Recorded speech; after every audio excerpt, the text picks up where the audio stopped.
Last week, Sam Altman dropped a bomb. ChatGPT will soon allow erotica for verified adult users. He framed it as treat adults like adults, and said it's part of a bigger push to let ChatGPT be more human-like and less robotic. OpenAI's timeline is blunt. Full age gating rolls out in December, and once verified adults are through the door, certain mature content, including erotica, will be permitted. Altman said the company tightened restrictions originally to protect vulnerable users, but now believes it has better tools to detect and respond to at-risk behavior, so it's ready to loosen up for consenting adults. This is wild for two reasons. First, it's a business pivot. Adult content is sticky. Other chat platforms that allowed flirtation and erotic roleplay have extraordinary engagement. Users sometimes spend hours a day talking to AI companions. And that kind of attention is gold when you're trying to grow paid subscriptions and justify massive infrastructure bills. Character.AI's high engagement is the poster child here. Erotic or romantic chats aren't just niche, they're lucrative for retention. Second, it's a policy gamble. Over the last year, worrying stories surfaced of chatbots leading vulnerable people into delusions or worsening mental health.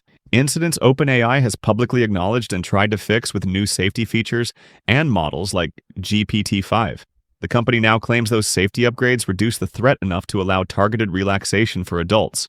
Critics say OpenAI hasn't shown enough evidence that the risk has gone away. So how will this work in practice?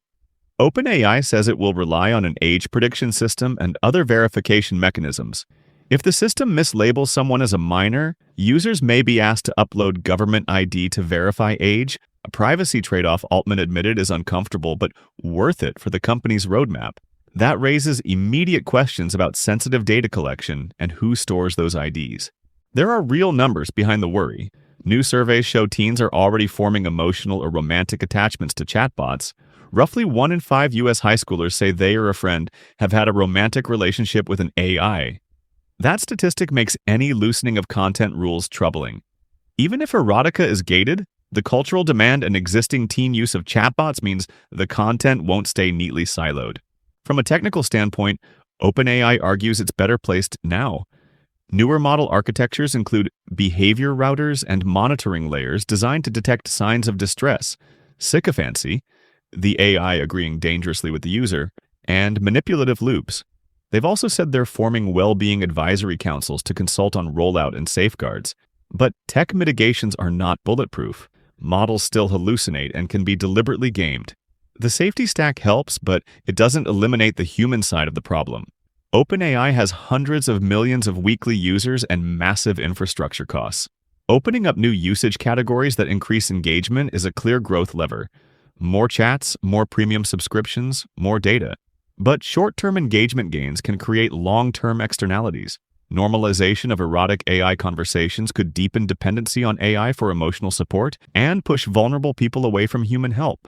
That's not a theoretical risk. Regulators and mental health advocates are already sounding alarms. There's also a competitive angle. If OpenAI doesn't enable adult-safe erotica, rivals will, and they'll capture the users who want that experience.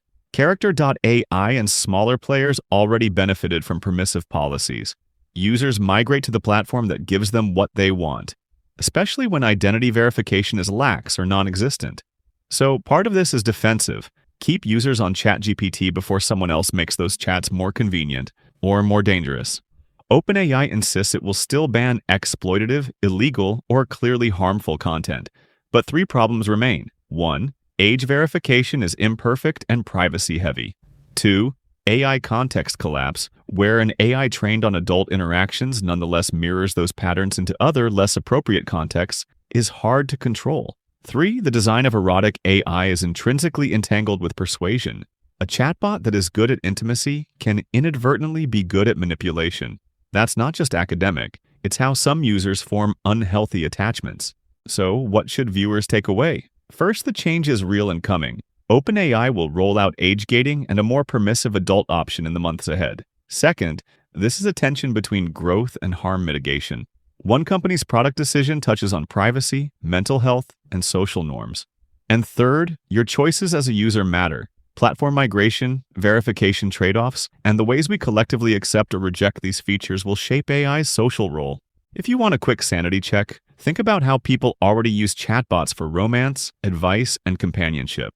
Now imagine those chats are legally explicit, polished, and easier to access. That will be liberating for consenting adults and risky for everyone else. We're watching a major social experiment roll out under the banner of treat adults like adults. Whether it becomes a healthy new lane of adult entertainment or a vector for isolation and harm depends on engineering, policy, and a lot of human restraint. If you like this, smash the like, subscribe for more absurd tech pivot updates, and keep an eye on your feed, because what's allowed online today often shapes what we tolerate in real life tomorrow.